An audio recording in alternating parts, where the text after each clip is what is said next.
Welcome back. I'm so excited to be back doing this. This is amazing. I'm here. I'm Yay. Emily Heather, the Voluptuous Witch, here with Tatiana Tarot. Hello, hello. Oh, this is so exciting. We're back I doing know. our weekly videos Mm.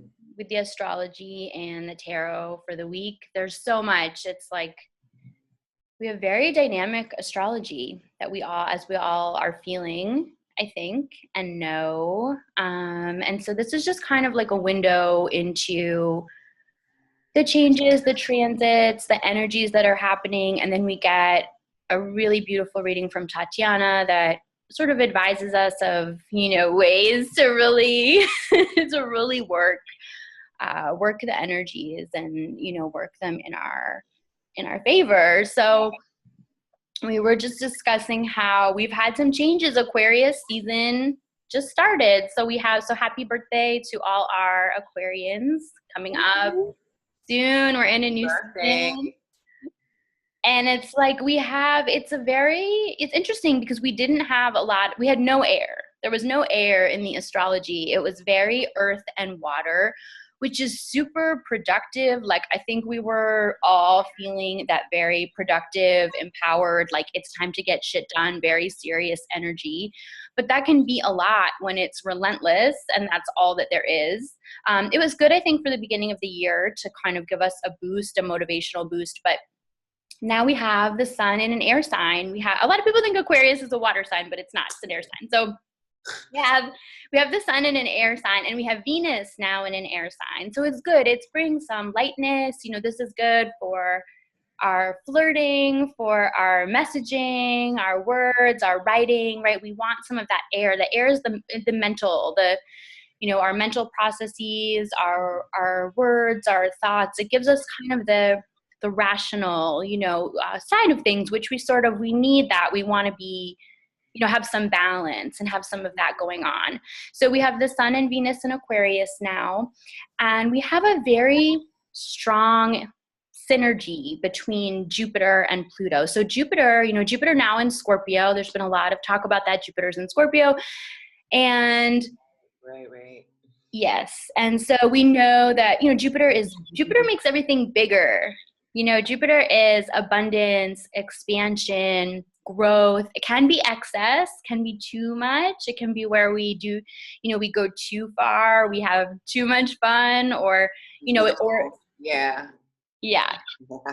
Yeah, there's always that side of it with everything, with all the planets and all the signs and all the energies, right? There's a spectrum. But Jupiter really is abundant. And so in Scorpio, brings a lot of depth and fixity and emotion and power and sexuality, money, power. Scorpio is sex and desire and psychology, the depths. It's deep. Jupiter's in a deep place now. And Pluto is deep. Pluto is a ruler of Scorpio. And so having Jupiter interacting with Pluto in this way, it's pretty transformative. I know these words get thrown around a lot, but there is like a transformation energy, a kind of phoenixing. I think of it as like an overcoming astrology. Like if you have something to overcome, if you feel like you have been really down and things have been really hard, I feel like Jupiter Pluto is like this surge, especially around things like money, motivation, sexuality. We really have that on our side. How long is that supposed to be in place for? So it's basically like for this whole week, we'll still be feeling that. The influence of it is a few weeks long, but actually we have it 2 more times this year. It's one of the astrologies that makes and unmakes itself because of that. because of the retrograde pattern. So it's like we have the sextile and then it undoes and then it redoes, and that, so it's not done. It's like whatever is happening, it will develop more again in April and in September. So you can kind of look at, and it was exact last week. So you can kind of look at some of the developments that have been happening, especially around, relationships or just things that feel deeper and more important, deals, negotiations, and they're in progress. So not everything is just like a one-off. It's like things are being seeded, then they'll develop more in the spring, more in the fall. You know, we have that going on. So we have that on our side. And That's when things are kind of taking their time, and they're like, I feel like there's this influence of kind of Mercury retrograde where there's progress delays, progress delays. Is that like a part of the shits? I mean, I think we definitely, like, we started the year just coming off of a Mercury retrograde, and Mercury was still in shadow, you know, and shadow meaning, right, like, there's the retrograde and there's the shadow period. And so that didn't end until the 11th. So I think that in and of itself can kind of give a feeling of where it's like, yes, we have this start, but really it was like Mercury came out of shadow. We had the Capricorn new moon. That is like, it's the first new moon of the year. That's its own kind of start. I feel like the year starts in phases, like because the calendar year is not aligned with anything astrological, you know, which is totally okay. I mean, it's this big symbolic beginning. But then not all the energies are always exact. I feel like we actually did have good New Year astrology this year. Like there was a lot of like energy and motivation and like get shit done. And that's usually how people are feeling at the beginning, what they're wanting at the beginning of the year. But it kind of starts in phases. And then, you know, the next new moon, like how we were talking about, will be the Aquarius new moon. And that's Lunar New Year, you know, for a lot of people and on some calendars. So I kind of feel like you can pick your pick your new year. If the year started off kind of like, sometimes we build it up like day one, everything's going to change. All these things are going to be different. It's a lot of pressure. Every new moon is a start, another fresh start. And every full moon is another opportunity for either magic, or then you have the dark moon as another opportunity for letting go. In our next video next week, we'll talk about the eclipse that's at the end of the month. That's like very powerful lunar eclipse on January 31st in the sign of Leo. Oh, for the love of God. So we're going to be seeing more of Tatiana, for example, because that's a very public place for her. Happens to be in a very public place for me too. So send us good vibes that this is all good attention that comes our way. For real. And yours. You too, if you have Leo in a conspicuous part of your chart. You know, that we all are seen in a good light at this full moon eclipse. So yeah, so there are just so many different energies, and we're coming off of a Mars Chiron trine, and the essence of that, without kind of like over explaining all of the symbolism and everything, but you know, Chiron kind of represents like a wound, and Mars is pretty aggressive. You know, Mars is an aggressive planet, and so there was kind of a heightened woundedness this past week. Maybe old wounds coming to light, or surprise aggression, or defensiveness. That's what I was noticing. Defensiveness, like people just seemed super fucking defensive and quick to, you know, which, I mean, whatever. I can be very defensive myself. I mean, it's not a criticism, but I was just noticing that as a theme. And that's what happens when Mars is like interacting with Chiron, and that wound is kind of getting triggered, and it doesn't want to be, so it's just like attack. Did you notice that more like with clients in their readings, or like on social media, or friends, or just everywhere? You know what's interesting is like, actually it wasn't as much of a theme with clients. Sometimes things align with clients. I did notice more. The way I noticed it with clients was very motivated to heal. Like people came in with very deep things that they're really ready to really change this year. And that can be Mars Chiron too, because it's sort of like, I want to heal this, you know, like meaning every energy, like we can interact with energies in different ways. Like we can get really motivated to heal. We can get really aware. That's definitely one route.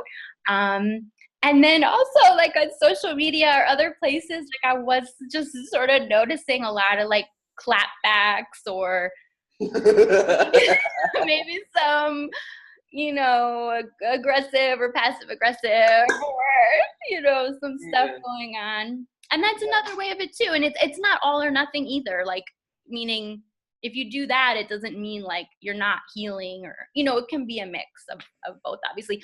But the point of all of that was that was intense, and then it's dissipating. So that energy is kind of softening, and so it's like we kind of see what we need to see, but now that's going to soften a bit and it won't be as intense. So yeah, so I think that's kind of some of the focus. Was there anything about the astrology or the week, anything that you noticed that you were like, what does this have to do with the I mean, you kind of just listed it all: passive aggressive, clap backs. And, aside from that, like personally for me, I feel like, and it could just be in my chart, I don't know if this is an overall astrological theme, but I feel like something was being initiated and then plans got reswitched, just in lieu of, one example is us trying to get this video together and doing it together. We would have personal obstacles or just wouldn't line up. And that would happen to me with other meetings that I had, or like, meeting up with clients, like either like the schedule got switched up, or my brain just wrote the wrong time. And I'm like, what the hell is going on? Like, I never operate like this. It must be something in the planets or maybe in my chart. I don't know. I'm not savvy about that. So I was like curious to see like what's, is it still Mercury or is it just me? I don't know. It seems subsiding though now. So it's not as much of an issue as it was like a week and a half ago till a day or two. I would definitely say that's true. And I think also, like, it depends sometimes when we have very condensed astrology, like where we had all this Capricorn and all this Scorpio for a while, and it was just like these super intense signs, and there was not a lot else going on. It kind of depends on our own chart, because for some people that could feel like highly motivating and really good, and then if the elemental balance of your chart or your placements are really different than that, it could actually kind of like make you feel scattered or disconnected, or so some of it can be personal too, when the astrology is so specific. Like for me, it's when there's a lot of mutable energy, because I basically don't have any. So I'm not immutable. So I'm more fixed and cardinal. The mutable signs are like Gemini, Virgo, Pisces, Sagittarius. So when we have a lot of that mutable energy, sometimes like that's hard for me because it doesn't vibe, or it's confusing to me. So then a sky like this where we had cardinal and fixed, maybe some of the people who are more mutable might have felt more thrown, or so some of it's personal for sure. Okay, good to know. But then it's all always changing, so it's not, we're never, when it feels weird, it's not permanent.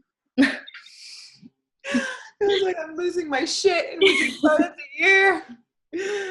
Help me. Everything is Gucci now, though. I was like, if anything, you got to learn how to roll with the punches, and then focus on like, what am I not doing, or what do I need to adapt to, because this is not cool. Or sometimes it's just teaching you patience. Like in lieu of us getting together and me getting together with other people, I'm like, all right, obviously it's not the right time. When it aligns, it aligns. And then certain situations with clients, I'm like, okay, shit's falling on me. I got to figure it out. So definitely. All good to know. Yeah. Well, I had that too. Like I got really, really sick, and that just, it's like the year starts and you're like, I'm going to do everything. And then just laid out for like 10 days. It's like, what are you going to, it's just that sometimes things are not within our control. And it was kind of good because it made me push back. Like I thought about it in a similar way. I thought about launch dates and things like that I have coming up for, things I'm making, things I'm doing. And I pushed some stuff back. And as soon as I did, it just felt so good. I was like, I'm rushing it. And I don't need to, And you got that unexpected cleanse for the beginning of the year, because that just happens when you're sick. When things come out, you have to rest. You have to assess your goals and your timeline. And so, I mean, the universe has its way of telling us to slow down, I guess. Slow down, definitely. Definitely. So, are we ready to get into the tarot portion? I'm so ready. I'm so Okay. ready. I can't wait to. I love your Okay. So, in lieu of what's going on astrologically, what I do is I just pull out a couple of cards to see what the overall message is for us, or how we can best adapt to what is going on so that we can thrive, so that we can use these to our advantage and just really make magic in our world. So let us channel. For the highest good of all, Spirit, I ask that you come out in love and light to give us insight, clarity, and knowledge on the wisdom that Emily spoke of and what we are to experience for this week to come. Now, tap into our heart space and give the collective a message that will all help us thrive with this astrological situations that we're dealing. You know what? I'm going to pull that out because that jumped out. And what is it that we most need to know for our best benefit? Again, so that we can thrive. Give us a truth, Spirit. And then after I'm done with this, I'll just pull out a quick oracle card and Shazam.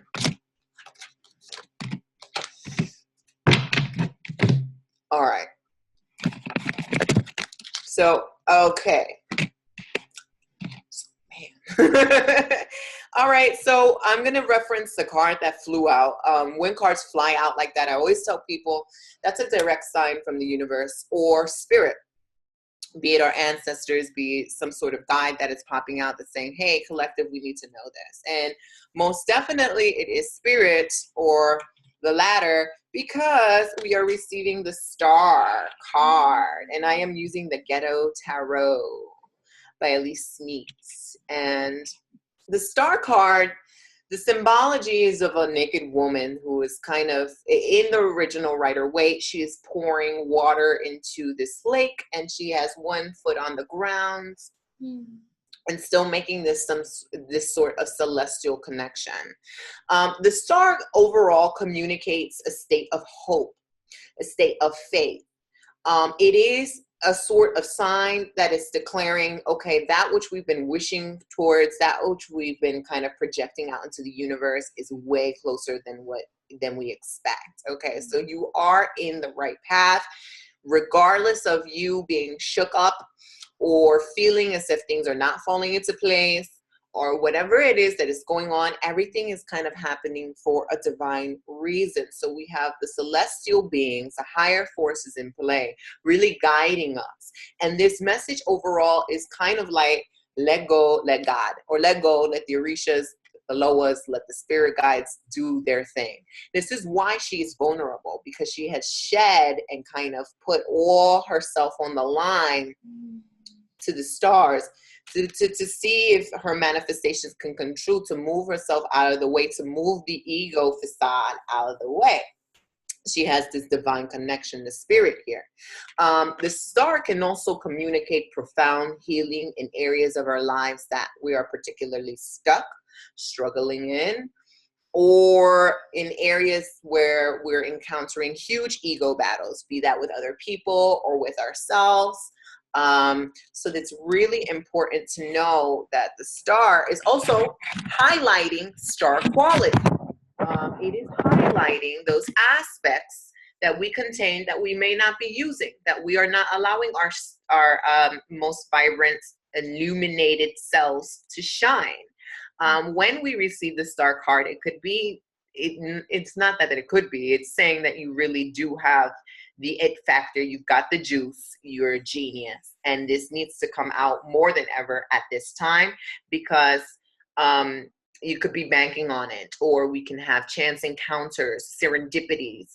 Mind you, the celestial higher forces are coming into play. So they're doing things behind the scenes that we can't quite conceptualize or see. We have such tunnel vision here that we can't really see what's going on a broader scale. But by projecting these skills outward, we're really going to be using this energy to our advantage. And you just never know what can fall into place as a result of you shining brightly right here. Interestingly enough, these cards are showing a lot of financial, a lot of physical manifestation work here up ahead of us. So we have the Nine of Cups out of the cards that have not fallen out of the deck. This is the Nine of Cups. And the Nine of Cups is a sense of self-assurance. It is kind of telling us that things are where they need to be again. But this is saying, this is kind of like the as you wish card, genie in a bottle card.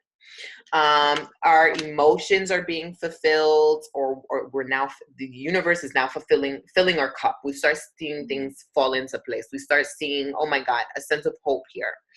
A renewal here. Nine of Cups has this guy sitting, feeling really smug, feeling really confident with his approach to life, or his work is now kind of blossoming, so he feels comfortable. A thing about this card, however, is saying don't be too comfortable. It's because you start seeing little manifestations happening here and there. Shouldn't mean that you should, like, drink from your own supply and stop working and just relax. It's not quite a relaxing card. It is a card that's saying, all right, you're putting in the work. It's coming. It's coming. It's not at number 10. We're at number 9. There's still a little bit more ways to go, but you can start feeling confident that you're competent enough to handle any challenges that may arise, or any like plot twist that can come as a result of the star. You're worthy, you're feeling fearless. And so that's an excellent card. Next one over is the Page of Pentacles. Page of Pentacles is all about calculation and launching. So this may be about things that you want to bring into fruition in the near future, and it's not telling you to do it just quite yet, okay? This card is kind of telling us you have the resources, you have the emotional disposition to do what you will. You have the skill sets, you have the talent, you're a genius, you're a visionary, you're innovative, awesome. But the Page of Pentacles, being an earth sign, talks about the practicality of things, talks about being super resourceful, talks about being grounded and centered. So he is not quick to just throw himself out there.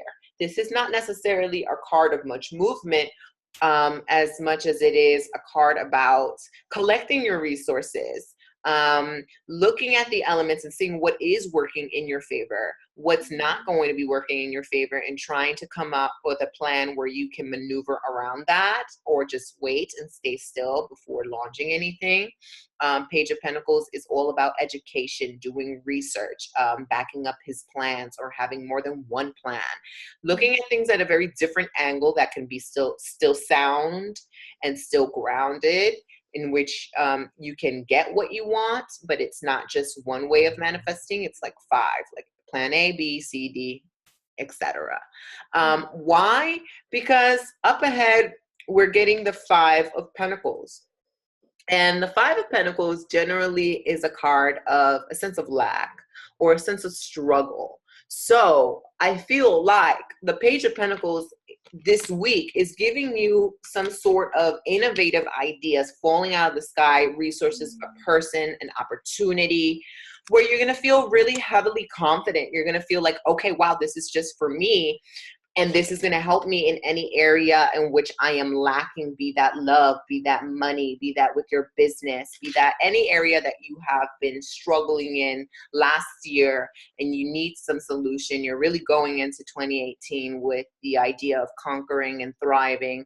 You've got the Page of Pentacles here saying, hey, I have this sound solution here. Be solution oriented.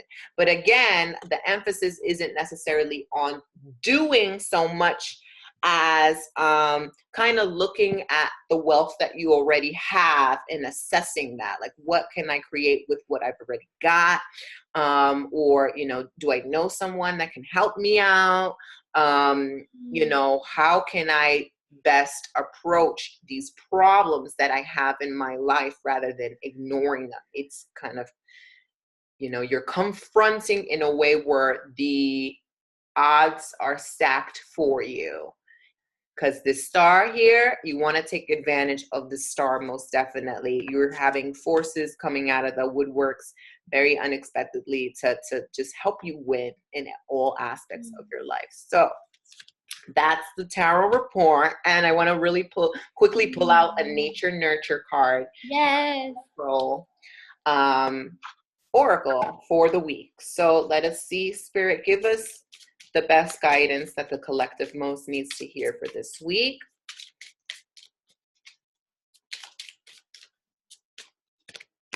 Huh. In alignment with our message, taking charge, we have, hold on. We have the Lion, and their message is leadership, okay? Leadership, direction, and pride. If Lion has found his way to the front and center of your cards, then you are being called to step up and show the way. Your skills, services, courage, and brave example are needed now. Drawing this card can indicate a need to take action and not wait for permission from elsewhere to begin a project or a situation. If you are inquiring about a relationship, you are invited to make the first move. Be clear and direct, but respect the space. Allow the situation to respond without bullying or pushing anyone out of their comfort zone, unless, of course, they ask. So totally taking charge, totally taking initiative, saying, okay, fuck this. I'm not going to be a victim to my life anymore. I'm going to do all the things that I can with all the things that I have to make magic. And again, the Lion does deal with a lot of ego, right? And so the star is kind of like, let's remove that a little bit. We can allow, the vibrations of what is to work their way through us to open up the gates. But also the Lion's ego, not all egos are bad. Like sometimes you need that to come forth and to lead and to shine like the king of the jungle. So beautiful. That's our message, girl. Thank you so much. I love that. It's so interesting because I have that deck. I love that nature nurture deck so much. And I've been pulling the Lion a lot, actually. Really? Lately. And one way I think of it too is like, because of course I so strongly associate that with Leo, Leo, the Lion, and the sun, and the sun is kind of the ego in astrology, but it's like in the healthy sense of just like our sense of self. And it's also the king and the queen. And so I think of it as like the queen doesn't need to over assert her power or her leadership, because like she's the queen. Like she can just be. And so when I see that, the Lion and the leadership card, I just always feel it as that. It's like that true natural leadership it's not controlling anyone, it's not bossing anyone, it's just forcing things into place. It's a letting that your inner power, which a lot of power, like a lot of people associate power with an action force, where power can be very subtle, very passive, very soft, many ways of doing this. So I'm really happy that card came out, because it also reminded me of this, maybe it's preparing us in some way for the lunar eclipse. Totally. I absolutely think it is. I really think it's like looking toward the 31st, especially if you are a ritualist in any way, you do any type of ritual.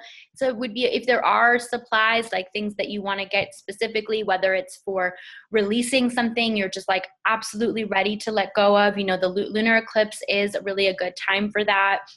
And it's also a really good time to declare, especially an eclipse in Leo, to really make a declaration of like, I am, I have, I want, I will, I am doing, to really declare. So it could be a good time to kind of just start mulling, like how are you wanting to use that lunar magic? And if there are things you need that you don't have, if you're like, I need more salt for my circle to protect myself, or I want to use this kind of oil, or, just something to kind of prep, and we'll talk more. Ooh, girl, you gave me an idea. Making oils under the lunar eclipse. I've not used my porch, girl. Bottle that up, bottle it up, bottle that Leo lunar energy, bottle it up. Whatever you make, I want back, especially during the year when you don't feel that strength, you don't feel that motivation, you don't feel your inner essence. Dap and let it go. Wow. Or dap it on your cards, dap it on your money. Yes. Oil can be used in so many ways. Yes. Oh, you got me in that. Ooh, gotta write that down, girl. Exciting.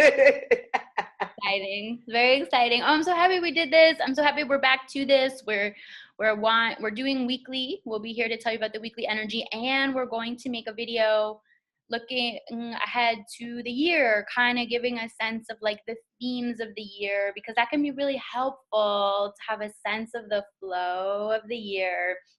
And then when you're watching each week, it's kind of in the context of like, where are we going? Like, what's that? What are those, some of those broader themes? So that's What's going on this week type situation? What's coming? Yes. Absolutely. Yes, and I know that Tatiana also is going to be back with you're back with your own videos again too. Tarot forecast. With your forecast. So I can't wait for the tarot forecast and to see those. So that's also always super helpful. Yay, I'm excited. Yes, it's been a long time coming. I haven't made a video since I was pregnant. So yay. Wow. So thank you guys so much for tuning in. Emily, how can we reach out to you and book a session with you and get more exciting information and updates from you? Awesome. So if you want to book a session for the year, like either a mini session or a longer session to look at the year, to look at, broader patterns, like kind of what is happening with your chart, I have my website is thevoluptuouswitch.com.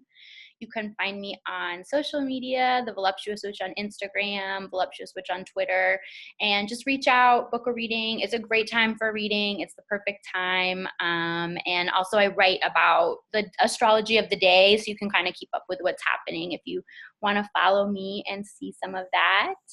Yeah, I love your post. Okay, so for me, you can find me on myurbanillumination.com. If you are visiting New Orleans for Mardi Gras, because it is Mardi Gras season, and I know a lot of you guys are planning to come and you want an in-person session, shoot me an email at urbanillumination@gmail.com. You can purchase the in-person sessions on myurbanillumination.com, but it's best for me to know your dates up ahead. And if you're not coming to Mardi Gras and you just want to book, I'm available through Skype, FaceTime, phone, Google Hangouts, and you can find that under myurbanillumination.com too. You can follow me on Tatiana Tarot on Instagram, on Twitter, where I do the daily tarot meditations, the monthly tarot scopes, and just random shit in between. And that's where you can catch us. So thank you so much for tuning in. We're so stoked to have these videos out for you. Again, stay tuned, subscribe, like our channel pages, like this video, comment on whatever you feel, how you resonated with this video, and stay tuned for our upcoming videos of the week and also of the year. That's going to be exciting. So exciting. And share if you love this, if you love the video, you love the videos, share them to everyone. Help a friend out in need, share, pass, mama, daddy, colleagues, friends. Yes. Yay. I love you, Tatiana. Have a love you, girl. day. Bye, everyone. Bye. How do I?